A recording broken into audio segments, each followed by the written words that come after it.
कल आप लोगों से संवाद साधते समय जो एक एनसीबी के अधिकारी का पत्र मुझे प्राप्त हुआ था,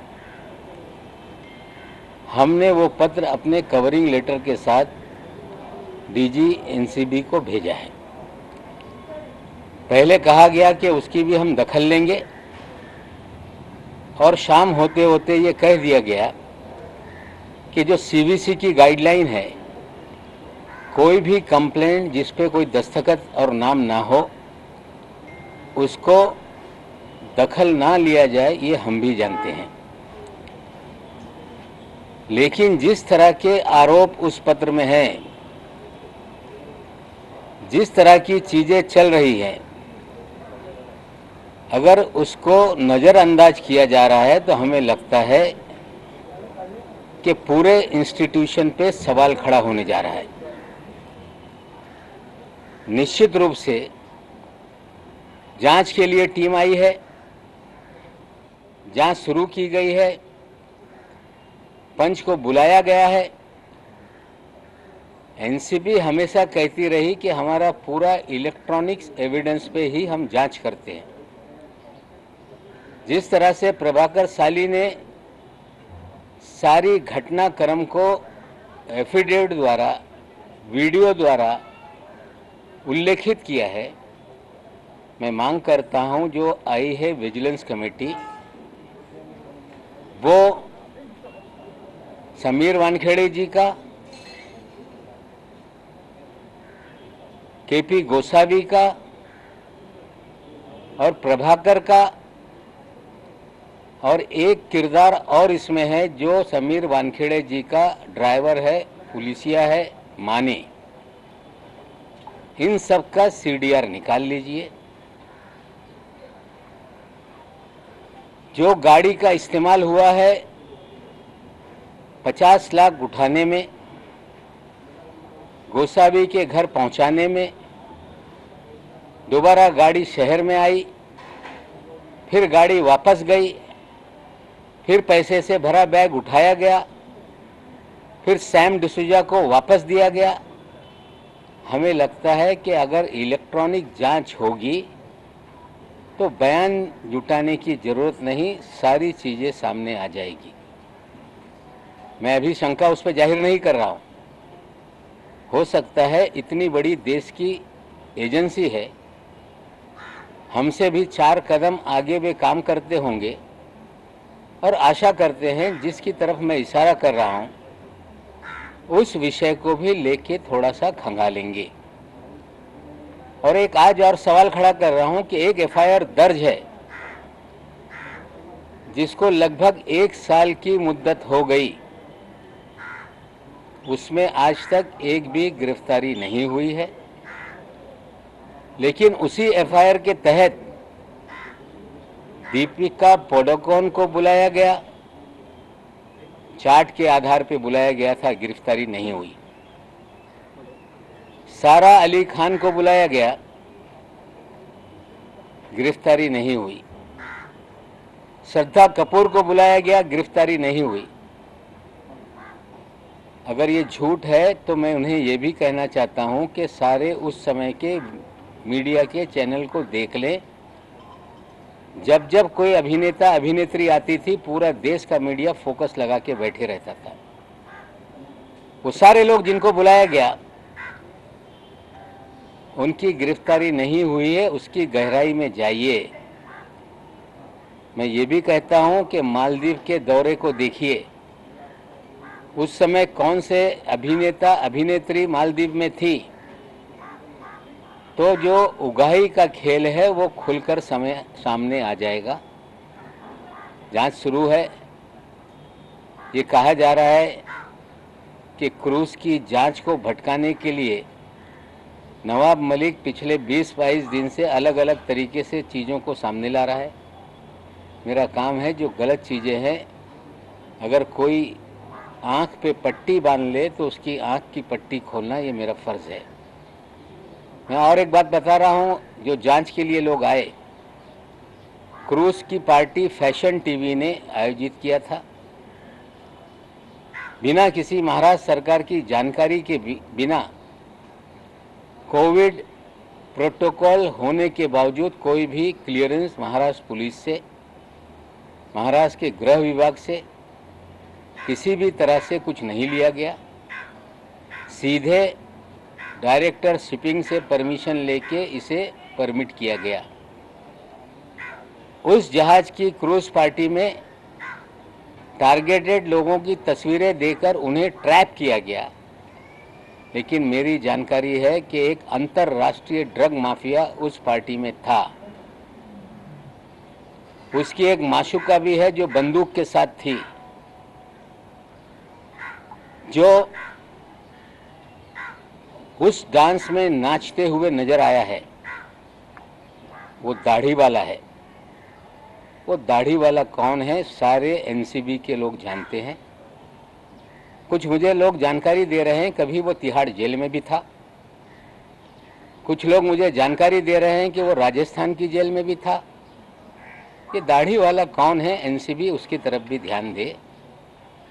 अंतर्राष्ट्रीय ड्रग माफिया क्रूज पे है। रेव पार्टी बस करने के लिए रेड की जा रही है और क्रूज को छोड़ दिया गया। धड़ल्ले से रेव पार्टी में हजारों लोगों ने जो भी करना था वो किया। और हमें लगता है कि इस पूरे खेल में जो दाढ़ी वाला है उसकी मित्रता वानखेड़े साहब से भी है। कुछ अधिकारी मुझे बता रहे हैं कि गोवा में भी उनका बहुत बड़ा रैकेट चलता है। लेकिन जब छापेमारी की बात आती है, वानखेड़े साहब उस छापेमारी से भाग लेते रहे।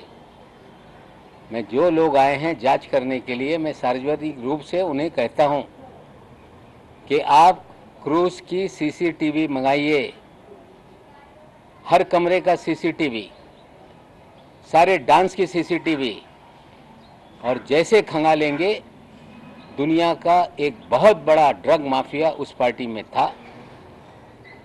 उन्हीं लोगों ने ये पार्टी आयोजित की थी। खेल तो हो गया, लेकिन खेल का खिलाड़ी दाढ़ी लिए हुए क्यों घूम रहा है, इसका जवाब एनसीबी को देना पड़ेगा। ये सारी चीज़ें हैं जो मैं बोल रहा हूँ, आने वाले दिनों में उसको आप लोगों के सामने रखूँगा। लेकिन मैं क्लू दे रहा हूँ, जो लोग दिल्ली से इतनी बड़ी कॉम्पिटेंट एजेंसी है जांच के लिए आए हैं, इसके तरफ भी ध्यान देने का काम करें। पिछले कई दिनों से जब मैं फर्जीवाड़े की बात करता रहा, मैंने एक आम सभा में भाषण कर दिया कि इनकी नौकरी 6 महीने में जाएगी और ये जेल जाएंगे। मैंने कोई पुलिसिया तंत्र का इस्तेमाल करके ये बात नहीं कही थी। जो समीर दाऊद वानखेड़े जी का फर्जीवाड़ा जीवन का है, उन्होंने, मैंने ये भी कभी सवाल नहीं खड़ा किया कि किसका धर्म क्या है, कौन किस धर्म का है।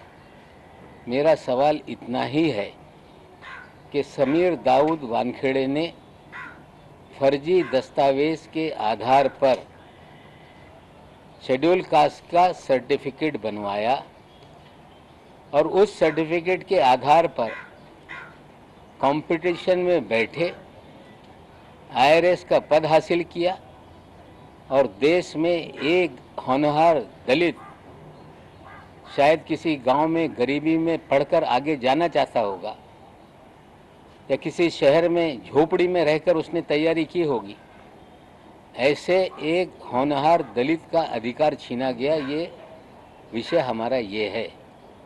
हम कोई धर्म की चर्चा नहीं करते रहे। हम जो फर्जीवाड़ा समीर वानखेड़े का है, फर्जी तरीके से सर्टिफिकेट ली गई और उसके आधार पे नौकरी ली गई, ये मुद्दों को हम उठाते रहे। जब मैंने पहला बर्थ सर्टिफिकेट डाला तो सब लोग टूट पड़े कि ये फर्जी है। फर्जी है तो असली कहाँ है, उनके परिवार के लोगों को बताना पड़ेगा। आज मैंने अपने ट्विटर पे एक बहुत सुंदर जोड़ी का एक फ़ोटो डाला है, जो 7 दिसंबर 2006 के दिन लोखंडवाला कॉम्प्लेक्स में जो शादी रचाई गई, निकाह हुआ, उस निकाह नामे को भी उसमें हमने डाला है। 2 बॉक्स उसमें ब्लैंक कर दिए गए हैं, जिसमें लड़की के पिताजी का नाम है उनके चाचा जी का नाम है।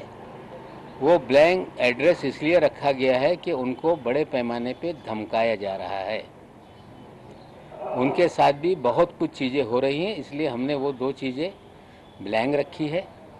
और ये भी कह देता हूँ कि कल तक जो बर्थ सर्टिफिकेट पे उंगली उठा रहे थे वो टेम्पर्ड सर्टिफिकेट है, वो महानगर पालिका के रिकॉर्ड का हिस्सा है।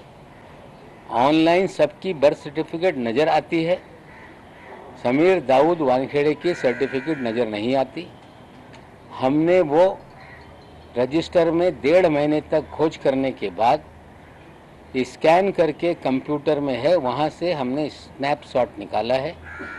जिम्मेदारी से कह रहा हूँ कि ये जो कागजात हमने डाले वो असली हैं, सरकारी ऑफिस का दस्तावेज है। उसमें गौर से देखा जाए तो टेम्पर करके 20 साल के बाद उसमें एक सर्कल लगा के स्टार बनाया गया और अलग से 20 साल के बाद जो नाम का खेल है उसके अंदर भी खेला गया। आज जो निकाहनामा मैंने दिया है उसमें मस्जिद का मदरसा है, उसका एड्रेस है और ये सारे तस्वीर हमने रखी है। जो कल तक कह रहे थे कि हम जीवन भर हिंदू रहे, हम हिंदू मुसलमान का सवाल नहीं उठाते। इस देश में फिर मैं बता दूं कि इस देश का संविधान कानून ये कहता है कि कोई व्यक्ति धर्मांतर कर ले तो उसे शेड्यूल कास्ट का लाभ नहीं मिल सकता। विशेषकर मुस्लिम और क्रिश्चियनिटी धर्म का ये सवाल है। अगर लोगों को लगता है कि ये गलत है तो मोदी जी हैं, देश का संविधान बदल दें कि अगर कोई दलित इस्लाम या क्रिश्चियनिटी में शामिल हो जाएगा तो उसे लाभ मिलेगा।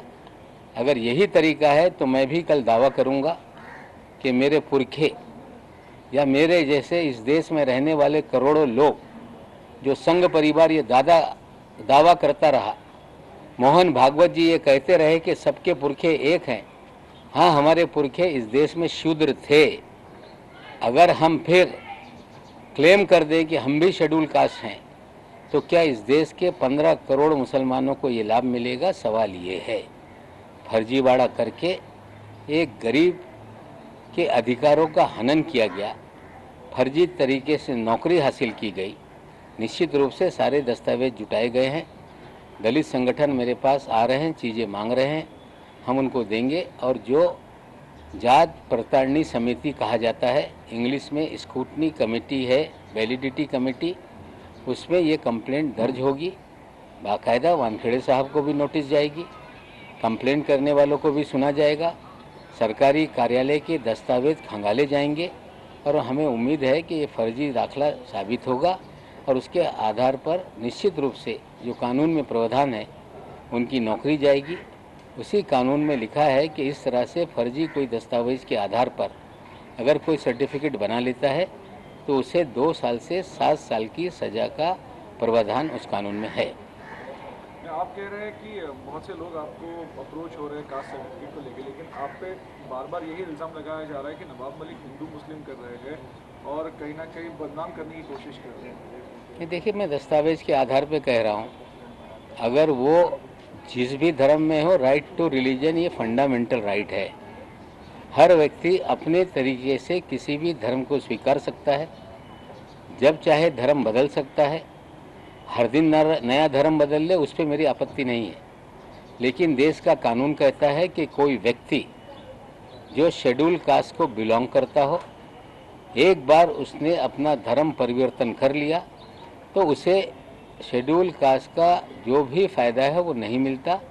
लड़ाई ये है कि गरीब दलित का अधिकार छीना गया और निश्चित रूप से ये हम लॉजिकल एंड तक ले जाएंगे और निश्चित रूप से कानून के तहत कार्रवाई होगी। आप दाढ़ी वाला ये कौन है? ड्रग लॉर्ड जिसके बारे में आप बात कर रहे हैं, समीर ड्रग लॉर्ड वहाँ पर प्रेजेंट था, ये ड्रग लॉर्ड कौन है और वो क्या उसी दिन क्रूज पार्टी पर था? इसके बारे में थोड़ा और डिटेल दे सकते हैं? देखिए, अभी ये चीज़ें हैं, हमने इशारतन एनसीबी को बताया है कि दाढ़ी वाला है, उस पार्टी में वो था। संडे की शाम जब वो क्रूज शिप लौट रही थी तो उसमें वो नाचते हुए अपनी महबूबा के साथ, मेरे पास वीडियो है, बहुत सारे डांस के हमारे पास वीडियो हैं, हम तो देंगे। लेकिन इतनी बड़ी एजेंसी है क्रूज के सारे सीसीटीवी फुटेज मंगाइए।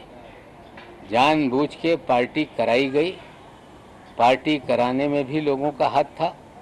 ड्रग माफियाओं पे हाथ ना लगा के कुछ लोगों को फ्रेम किया गया पब्लिसिटी के लिए, ये बात सच है। अगर दाढ़ी वाला इनको नहीं मिल पा रहा है तो अगर वो ध्यानेश्वर सिंह जी मेरे पास आ जाएं, मैं दाढ़ी वाले की तस्वीर दे देता हूं, उनको नाम बता देता हूं। उनकी महबूबा इतने खतरनाक हथियारों के साथ है उसमें। हमें लगता है कि ये बहुत गंभीर मामला है। जो चीफ ऑफ डीजी हैं एनसीबी के, उनसे विनती करता हूं कि अगर सही मानों में देश से आप ड्रग मुक्ति करना चाहते हैं, सभी लोग आपके साथ हैं, लेकिन ड्रग पेडलर, ड्रग माफिया को पकड़ें, 2 ग्राम 4 ग्राम रख कर पब्लिसिटी हासिल करने का खेल बंद करें। अगर उन्हें चाहिए तो वो सारी चीज़ें मैं देने के लिए तैयार हूँ। समीर वानखेड़े का दोस्त है दाढ़ी वाला, आज नहीं कल वो सामने चीजें आएंगी। सर समीर वानखेड़े को जेल भेजेंगे क्या? जेल भेजेंगे आप? सर वानखेड़े को जेल भेजेंगे? नहीं, देख लीजिए, ऐसा है कि जांच हो रही है, अभी हम कोई जांच पे उंगली नहीं उठाना चाहते।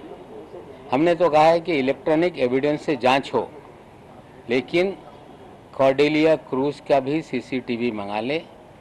दाढ़ी वाले को खोजे, ये कौन है दाढ़ी वाला? दाढ़ी वाले का नाम अगर उन्हें नहीं पता है तो अकेले में मैं बताऊंगा। अगर गंभीरता से नहीं लेते हैं तो सार्वजनिक चीज़ें करेंगे। सवाल आपने पूछा है कि उन्हें जेल भेजेंगे, मैं नहीं भेजूंगा, देश का कानून भेजेगा। फोटोग्राफ दे करके आप कह रहे हैं कुछ लोगों को टारगेटेड फोटोग्राफ दिए गए और उन्हीं को पकड़ने के लिए किया गया। इस तरीके से क्यों किया गया? क्या इसके पीछे कोई साजिश है केंद्र की? देखिए, बड़ा ड्रग जो रेव पार्टी है वो हुई, अंतरराष्ट्रीय ड्रग माफिया का माल बिका, लोगों ने एंजॉय किया, और वानखेड़े साहब का दाढ़ी वाला दोस्त वहां था, उस पर कोई कार्रवाई नहीं हुई। क्रूज को रोका नहीं गया, 1350 लोगों को स्कैन नहीं किया गया, गेट पे तस्वीर लेके कुछ लोगों को खड़ा कर दिया गया कि ये आएंगे, इन्हें आइडेंटिफाई कीजिए। इसका मतलब है ट्रैप लगा के लोगों को फंसाया गया। मैं पहले दिन से दावा कर रहा हूं कि क्रूज पे छापेमारी नहीं हुई, वहां से कोई भी सीजर इन्होंने नहीं दिखाया, टर्मिनस पे कोई सीजर नहीं है। जो तस्वीरें वानखेड़े साहब ने जारी की हैं वो उनके कैबिन की हैं, वहीं से वो तस्वीरें फ्रेम करके लोगों को पब्लिसिटी लूट रहे हैं। और अंतर्राष्ट्रीय ड्रग माफिया जो इनका दोस्त है वो नाच रहा है महबूबा के साथ। अगर ध्यान नहीं देंगे तो उनकी महबूबा और उनके दोस्त की वीडियो हम जारी करेंगे। सर, हा आंतरराष्ट्रीय ड्रग माफिया आहे, हाच या सगळ्या गटाचा मास्टरमाइंड आहे असं म्हणावं? तो मित्र है वानखेड़ेंचा। तर या सगळ्या प्रकरणात सॅम डिसूजा कोण आहे? सॅम डिसूजा वानखेड़ेचा मित्र आहे। त्यांनी सांगावा की हे सॅम डिसूजा कोण आणि दाढीवाला कोण, याचं उत्तर वानखेड़ेंनी दिलं पाहिजे। धन्यवाद।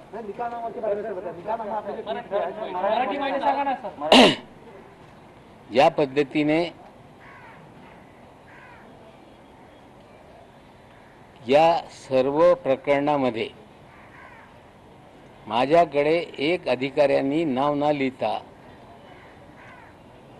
एक पत्र पाठवला होता, ज्या पत्रामध्ये 26 बोगस केसेसचा उल्लेख होता आणि वानखेड़े यांचा नक्सेस कुठल्या पद्धतीने चालते हे सगळी माहिती त्याच्यात होती। एक जबाबदार नागरिक या नात्याने मी कालच जाहीर केला होता की हा पत्र मी डीजी एनसीबीला पाठवणार आहे। सकाळी बातमी आली की त्या पत्र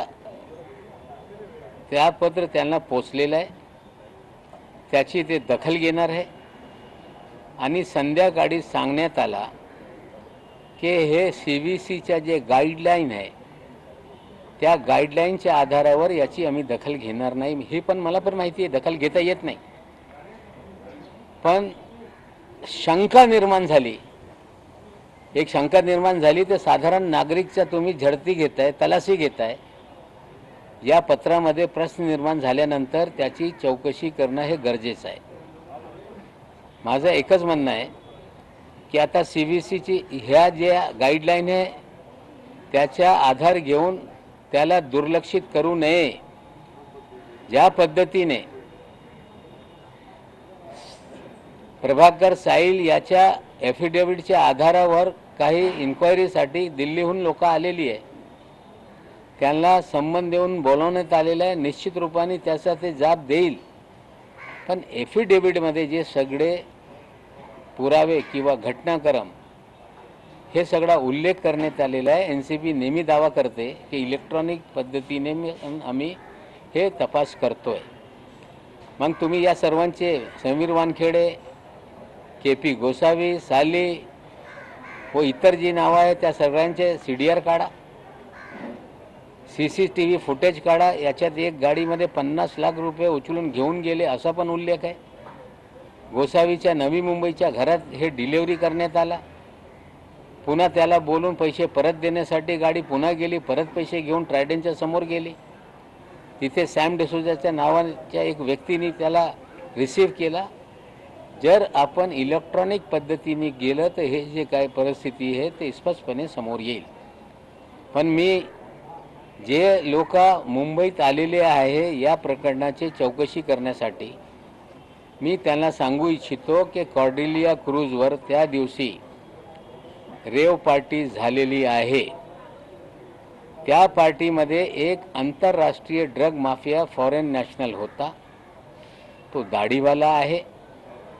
त्यांनी रेव पार्टी तिथे चालवली आणि जाणून बुजून त्या रेव पार्टीला परवानगी नसताना, महाराष्ट्र सरकारने कुठली परवानगी या शिपला दिली नाही, कोविड असताना काही परवानगी मागितली नाही, DG शिपिंगच्या परवानगीने हा शिप सेल झाला. वानखेडेंनी त्याच्यातले 1350 लोकांची झाडझडती का घेतली नाही? 10, 12, 13 लोकांचे फोटो घेऊन गेटवर त्यांना का डिटेन करण्यात आला? आणि तो आंतरराष्ट्रीय ड्रग माफिया त्यांची जे मैत्रीण आहे त्यांच्यासोबत 2 दिवस तिकडे होता, डान्स करत होता. माझ्याकडे हे त्यांचे सगळे व्हिडिओ आहे. तो दाढीवाला तिहाड जेलमध्ये पण होता. तो दाढीवाला राजस्थानच्या तुरुंगात होता अशी माहिती मिळते. आता त्या दाढीवालाकडे लक्ष द्या. तो समीर वानखेडे यांचा मित्र आहे. गोव्यामध्ये जे सगळा